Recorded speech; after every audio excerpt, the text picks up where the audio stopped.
You're going to see it in 2024. Oh, really? And where? Where at? We have another total solar eclipse across the United States from Texas to Maine, 2024.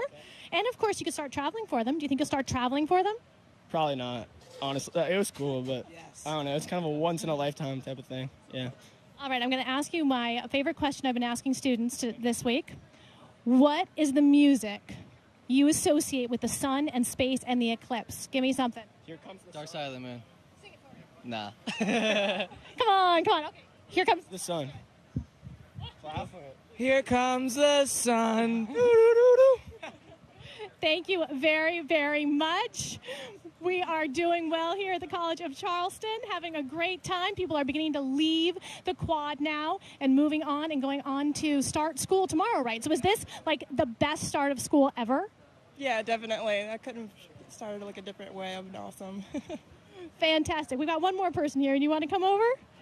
Come on. Tell me a little bit about what you experienced. Was it like what you expected? What did you expect? I expected it to get dark, but I didn't expect the temperature to change and get so cold. I felt the same way. I was really surprised. I kept thinking it was going to rain or something, and it never did. It was fantastic. All right. What are you going to do with your eclipse glasses now? Just keep them as a souvenir. I might put them in a scrapbook. Oh, I like that. Don't use them if you ever get them scratched, okay? Okay. If you keep them pristine, you can use them again, but not if they get scratched, okay? You're going to be real careful with these, right? All right, fantastic. Anybody here a science major? Anyone of you guys? You are? Come on up. Oh, look at your shirt. Look at your fantastic shirt. Wow, tell me about your shirt. I don't remember where I got this, but it's obviously constellations, and it seemed appropriate since it was astronomical. I agree. And what kind of a science major are you? Geology and biology, probably. And do you say that this inspired you a little bit more and be excited about science? Yes. Really amazing. Thank you very much. I'm so glad you all were here today, and we are going to hand it back to Dwayne Brown. Thank you so much. Thanks, Karen. You know, and they are special guests because, you know, the kids and our future scientists are really, really important and special. And, Jody, I know the audience wants to hear your story. I mean, it's amazing. I mean, we're sharing here. Tell us your story. Well, I mean, I started interested in science since I was a little kid. I was very curious, but it was when I remember I traveled to Florida. I have family in Florida. I was 6 years old, and I went to the Kennedy Space Center, and I saw the amazing things that NASA had there. I put in my mind, I want to work for NASA one day. And coming from a little island, you know, Puerto Rico, hola, Puerto Rico, I mean, I had to work really hard, but it's, you know, here I am. I work really hard, and it has been an amazing experience, and look where it got me. Oh, my goodness. Well, I'm glad to be here. It's been a great day. So, ladies and gentlemen, we've been talking about this. Now it's time to go back to the Johnson Space Center to Rob Navis and the International Space Station coming up. Rob. So, okay. Not yet. So, what we're going to do, we're going to come back here. I just love live television because you turn. But, so, now we can talk about cats. Cat man. I'm a cat Let's go. I'm a cat lover. Yeah, so, you know, I love cats. I've always had cats. My wife has cats. And the great thing about it is they're such great companions, and I do a lot of traveling for NASA. And it actually is very convenient to have a cat because they let you go away, come back. They're still glad to see you, but they don't need quite as much care as a dog does. So actually, for all the work I've done and all the time I've spent out studying the sun from other countries, cats have always been there for me. So 2 quick questions, and then we are going to go down to Houston. Advice for becoming a scientist, real quick. Well, study. It sounds simple, but just keep going to school, but try as many different things as you can. Experience in different opportunities, internships, things like that, because it gives you a chance to really see the breadth of science and technology out there.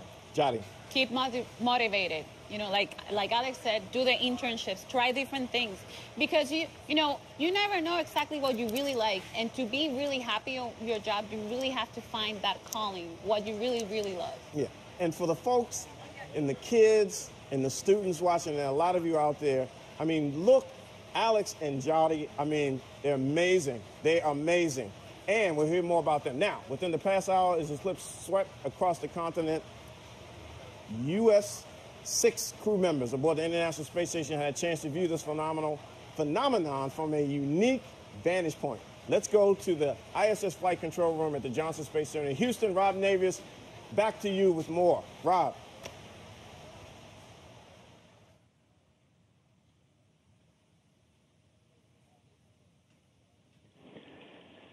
Thanks, Dwayne. You know, millions of people have been witness to this amazing event across the United States throughout the day today. But up on the International Space Station, members of the Expedition 52 crew have had a unique celestial front row seat to history. About an hour ago, the International Space Station flew 252 statute miles above the Earth over southern Canada as it made its way south of Hudson Bay with a tremendous view of the moon's shadow against the Earth. The moon covering about 44% of the sun during the second of 3 passes. You can see it in this animation right here. The crew were glued to the windows of the International Space Station with an HD video camera, with an armada of digital still cameras to capture every moment of those precious seconds. With us at this hour aboard the International Space Station in the Destiny Laboratory of the complex are 4 of the members of the Expedition 52 crew, NASA flight engineers Peggy Whitson, Jack Fisher, and Randy Bresnik, and flight engineer Paolo Nespoli of the European Space Agency. Thank you all so much for joining us today on this historic day. Yeah, it's been an exciting day for us to have the opportunity to see the eclipse from here. Peggy, let's start with you. You were in the cupola with an HD video camera looking out at the limb of the Earth where the shadow appeared, capturing some spectacular video that we're going to replay here in a second. What were your thoughts and impressions as the station flew over the shadow of the Earth? Well, I'd seen pictures from previous eclipses, and so I think I had underestimated what this would look like. This was much darker than I gave it credit for being. Unfortunately, it was kind of near the limb, near the edge of the Earth from our view, so several 100 miles away. But it still was impressive to be able to see that dark spot as we passed by. For Randy Bresnik, Randy, you've been looking forward to this event for some time now. Your thoughts and impressions of the eclipse. You also shot digital still imagery of it as well. And what does a solar eclipse do to a human being? What does it do to a human being in terms of understanding our place in the universe? That's certainly a big question. You look down at the size of the shadow, and you know, we've gotten used to the scope and scale of what the Earth looks like from here, and just understanding how many people will be affected by that. And a friend of mine the other day, you know, mentioned that, and it kind of really came to me, you know, we were actually looking at it, was that just a few hundred years ago, human beings wouldn't have even known that the eclipse was coming. And so here you are looking up, and all of a sudden the sun is disappearing. And you know, what are the thoughts for all of, you know, human existence where everybody's looking up going, the gods must be angry at us, you know? And now we have the ability not only to know it's coming, people are excited about it. We know people that travel to go be under the umbra, you know, and making an event, you know, a celestial event.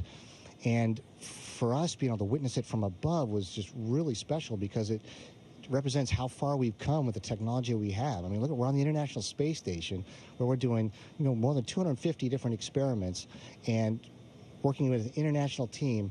Look at where we're at. And so I look forward to the next time we have a full eclipse. Maybe we'll be taking pictures from a lot farther away. For Jack Fisher, Jack, it's good to see you this afternoon. You sent a picture very early this morning of this raft of cameras that were laid out in the Destiny Lab, ready to rock and roll to capture every second of this unique event. Was it awesome sauce ×2 for you? Yes, it was awesome sauce ×2. And Rob, you know, this has been a huge coordination effort. Comrade Randy has been in charge of planning where all of us would be, and a little orchestra of which window, which camera. So he did a great job with that. I was actually supposed to be taking off a window pane or a scratch pane right now, but due to the lighting and how we're going about it, we don't really need to. So I got lucky and got to join all these folks for the PAO event. It was, you know, Peggy said she underestimated it. I definitely did. Just judging from the pictures, that spot was, you know, a lot darker and a lot larger than I thought it would be. And, you know, I kind of was sitting in the Russian segment at the window thinking, you remember snipe hunts? I was like, man, this is kind of like a snipe hunt. I think somebody's pulling a joke on me. And then all of a sudden, this huge black shadow was going across the earth. So it was amazing, and it was cool to see from this vantage point. So absolutely awesome sauce times 3, Rob. 3 chocolate awesome sauce with a side of sun awesome sauce. I don't know. It was awesome, Rob. For Paulo, we do remember 6 years ago, May of 2011, when you departed the International Space Station on a Soyuz vehicle to come home from your last flight. You took that signature picture of the shuttle Endeavour docked to the station with all of the other international partner components and vehicles linked up. How did today's experience compare with that moment 6 years ago? Well, 6 years ago, I was kind of alone there on the Soyuz capsule taking pictures. So through the rest of the team, Dmitry Kondraty was flying the Soyuz, and Katie Coleman was actually taking timing and telling me. But it was me with one camera and a video camera and taking picture. Here today we had, as you saw from the photo that Two Fish Jack sent this morning, we had an armada of equipment.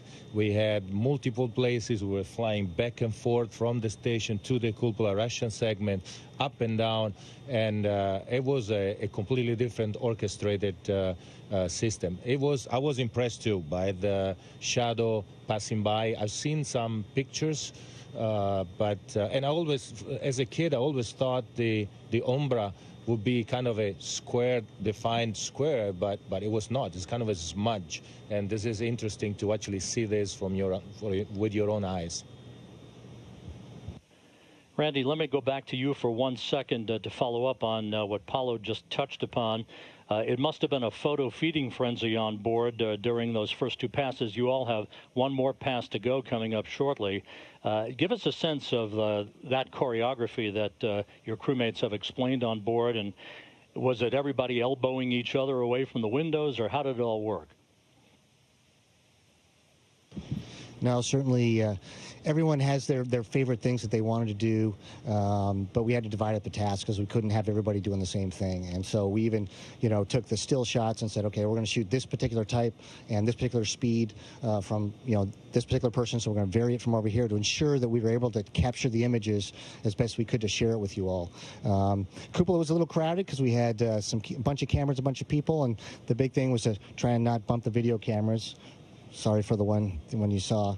But, when you see all the video and the pictures, it's not any one person that took them. It's the Expedition 52 crew, to include our Russian crewmates. And so that's where the credit goes, because everybody did their part, not, doing what they wanted to do, which is a definition of teamwork, and that's why we're here. And Peggy, finally for you, you're less than 2 weeks away from returning to Earth after almost 10 months on the station, having logged more days in space than any American astronaut in history. How did this show today compare with some of the other major milestones you've witnessed and experienced during your 3 long-duration missions?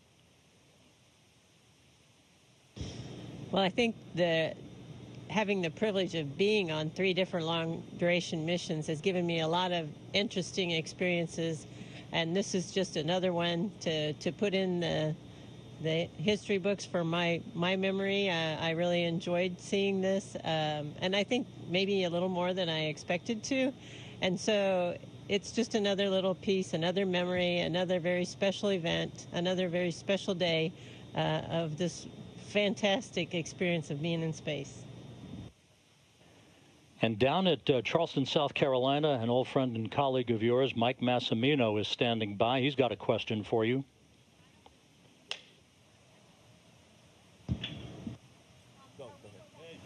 Hey, Peggy, comrade, Two Fish, Paulo, it's Mass down here in Charleston.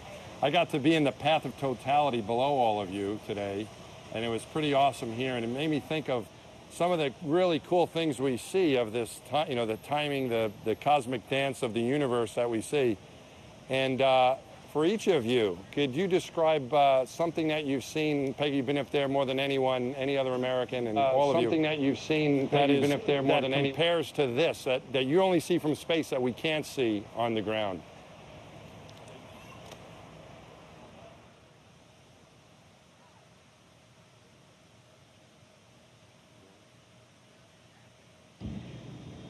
Well, I mean, I just feel like the whole experience of being here, of living here, is on a daily basis very special. There's just very special parts of each and every day. I do think this one is very nice. We've seen some incredible auroras lately.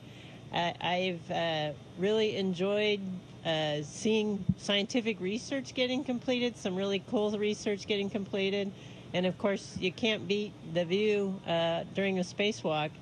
But it's just a piece of this huge puzzle of why being in space is so beautiful. Back here in Mission Control, for all of you, an amazing day and an amazing opportunity to share a few minutes with the Expedition 52 crew. I'd like to thank Peggy Whitson, Randy Bresnick, Jack Fisher, and Paulo Nespoli for their time today.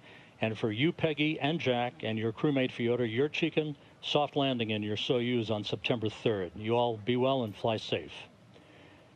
And with that, Dwayne, we'll toss it back to you at Eclipse Central in Charleston, South Carolina. Thanks, Rob. Mike, thank you. It's always good to see you. Thanks for letting me. It's good to be a part of the NASA team still. Thank you so much. Thanks for having me. Thanks a lot. So Mike, we got you here, man. So you were here. This isn't your first eclipse here. My first one, yeah. I never saw one in space, and never saw one on the ground. So this is my first one in space or on the ground was today. Okay, I know you've been asked the same question, but just how did you feel? I mean, you told that, it's amazing, It was a really cool, it got a lot of people excited. This is one of the bigger events, maybe the biggest event we've had for a while anyway, and something everyone can get excited about. Lots of people flocked to the path of totality and as close as they could get, and I just felt there was a lot of excitement about it, which was great. I wish the weather was a little bit better here, though.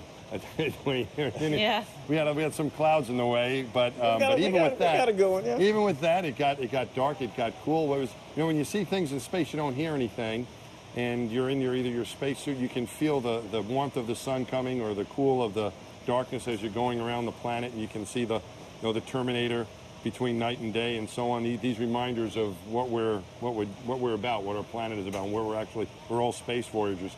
Here I was able to feel the coolness, right? And it got really dark.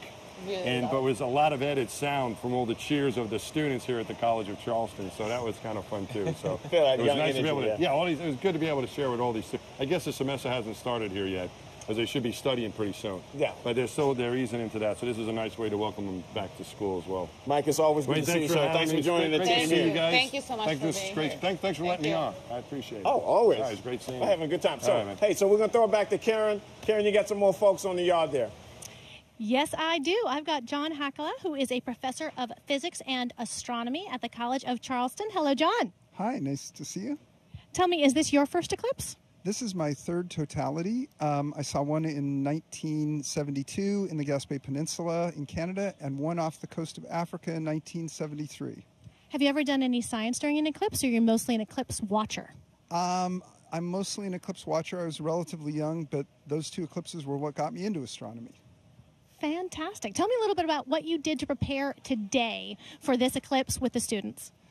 Well, we had tremendous support from the faculty and staff at the College of Charleston, who put together an event around the eclipse and tied it in with our convocation.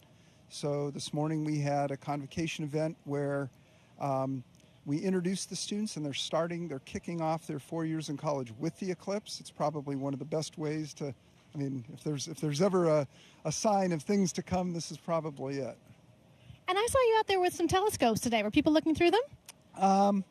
We tried to set those up. I'm not sure how successful they were because of the cloud cover, but we were able to use some indirect pinhole methods, and I walked around one of these devices to students around the yard here, and they seem to enjoy it quite a bit. It's nice when you hear them say, "Cool, can I take a picture?" It's So life has changed. Can we do a tweet of you and your telescope? Tell me a little more about that with your students. Were there any of your older students who you knew were out here today, who you knew were excited, and what was their experience like? So most of our advanced students were working with faculty members from the department, and they went to different sites and locations around the city and the county. So they were covering city parks, state parks, pretty much anywhere that they could get a location. I think we had 16 different sites. So we took the distributed approach. And in fact, I'm here almost by default because everyone else had chosen a place to go.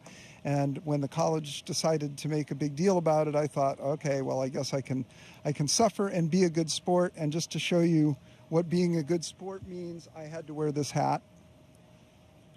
You look fantastic. No, it's great. So tell me, what was the craziest question you got that somebody asked you about the eclipse? So I wouldn't say that it's the craziest thing that I got asked, but I know that a few of the staff folks were telling me that because this coincided with the move-in day, apparently we had some parents who were frustrated with the fact that they were trying to move their kids in, but they had no hotels to stay in because everything was packed. And so they asked some of the staff if they could move the time of the eclipse. Well, it happened whether or not we wanted it, but I have to agree it's been hard finding a place to stay. I'm sure that Charleston and the college will be happy as things calm down. You get into your year.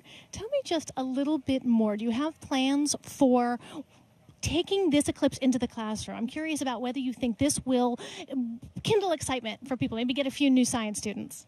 Absolutely. I mean, I think this is, there are very few opportunities that we have where science comes to the public like this event, and I think NASA's done a tremendous job of advertising this across the country.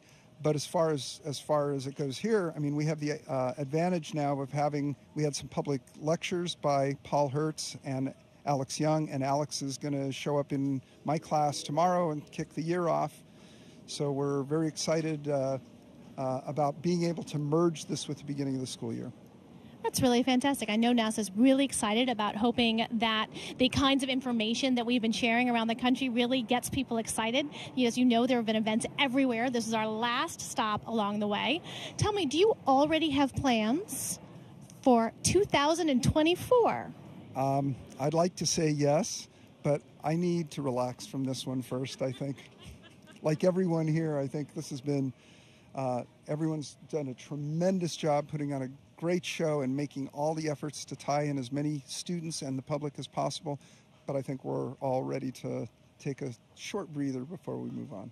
Well, let me ask you one other question, because you had just told me a little bit. You actually work with NASA data, don't you, on a regular basis, your research? What do you work with? I study cosmic gamma ray bursts, and I've worked with data from the Compton Observatory, the BATSI satellite. I was a team member on BATSI, and then I've worked with Swift data. I have a number of collaborations going with that, and with Fermi data, and I have a number of collaborations going with that. Fantastic. It's been great talking to you, and we're going to go back to Dwayne Brown. Thank you. Thanks, Karen. John, I bet you that hat that the professor had on is probably going to be on social media a lot. I can bet that. From coast to coast, we've tracked the solar eclipse over the past 3 hours. Thousands of people along the path of totality have witnessed a total solar eclipse in person, a breathtaking moment when day turns into night and then back again. And today, we've brought you the most spectacular images so that the millions of you watching from home could also witness these awe-inspiring moments through the eyes of NASA. I can't wait to see what the observations from today will yield. As scientists continue to analyze the images, we will continue to learn more about today's eclipse, about the sun, and about how it affects our daily lives. Yadi, your feelings, your thoughts. This has been an amazing experience. And, you know, the clouds didn't let us see the solar corona, but it has been an amazing experience. And we got all the experience, the darkness, the cold, and, the cooler of the temperature is amazing. And, it's not over yet. The next total solar eclipse will be in Argentina. El próximo eclipse total solar será en Argentina. En el 2019. Alex, your thoughts. Well, this was amazing. I mean, you know, as Jari said, too bad that we didn't get to see the corona, but this whole experience, you know, it was immersive experience, getting to feel everything around me, getting to feel the excitement. But, you know, being able to work with you all, to share this with millions of people, that is really what I live for, is getting to share the beauty, the wonder of nature with everyone we possibly can, and to know that we have been able to help millions of people, both in the path and outside the path, share in this human experience is really what I am glad to go home and know at the end of the day. And I also know that I get to see another one. Besides the one in Argentina and Chile, we're going to have another one in this country, 2024. It's going to go from Mexico, Texas, into Ohio River Valley, upstate New York and New England, and it even crosses Carbondale. So for those that got to see the one there, could go and see another one in less than 375 years in a single place. So I wonder if the hotels have already filled up. I suspect they have. John, I got to come to you. I know the conversation and everything, the images, your thoughts. Yeah, I mean, just from this point of view, listening to all of this and all the science was fantastic. I think that one of the things that really was most interesting to me was the fact that the volume of people. Like I said earlier, this broke our records for the most streaming event we've ever had. And NASA does some pretty amazing things. We fly human beings in space. We launch spacecraft. We show images from the Hubble Space Telescope. We're doing all kinds of developmental work. It's just there's constantly awesome programming from NASA out of this world, so to speak. And so for this event to eclipse, pun intended, everything else we've done is pretty spectacular. I actually have a couple cool photos I wouldn't mind showing real fast if we have a second. Sure. If you could pull those up. This one right here is from the space station from Paolo Nespoli. He posted this on his Twitter account. Pretty freaking cool, I think. This you can see the darkness of the moon shadow across the planet. And just one more photo I want to show you. This is just a fun one of from New York City, Times Square. You know, this broadcast was all over the country. People were texting me and say, "Hey, I see you on TV. I'm showing it to my kids in their classroom." And so it wasn't just us. It wasn't just the people viewing it online, the masses of people, but there was also classrooms who were broadcasting it across the country. So hopefully we've reached a lot of kids and inspired them about space exploration. That's what it's about, inspiring the next generation. Wow, what a day. We truly want to thank the wonderful city of Charleston, and especially the College of Charleston, for hosting NASA Eclipse Central. This program simply could not have been done without the invaluable work and coordination from our NASA TV crew, NASA centers, science organizations, partners and stakeholders, and many more, really too numerous to name. But you know who you are, and thank you. And finally, I want to thank you, the public, the audience watching this program across the nation, staying with us. We brought it to you. Thank you for your support, your questions, your pictures, your thoughts.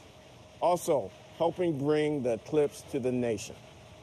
And of course, Dottie, Alex, John, Sean, Karen, what a day. What a day. An amazing day. And 2024? 2024. Be there. Are we going to be there again? Yes. Can I hang out with you guys again? Yes, let's do this again. Absolutely. Right. We'll see you guys in 2024. Thank you for watching NASA TV, where through the eyes of NASA, you've experienced Eclipse 2017. Please go to the NASA websites. The story does not end here. The story does not end here. Many more images and science data will be coming out over the next several days. They will be awesome, too. So stay tuned and visit our website and social media accounts. Hanging out with John. I'm Dwayne Brown for the team here. Charleston signing off on NASA Eclipse Central. Thanks for watching. Thank you. Thank you.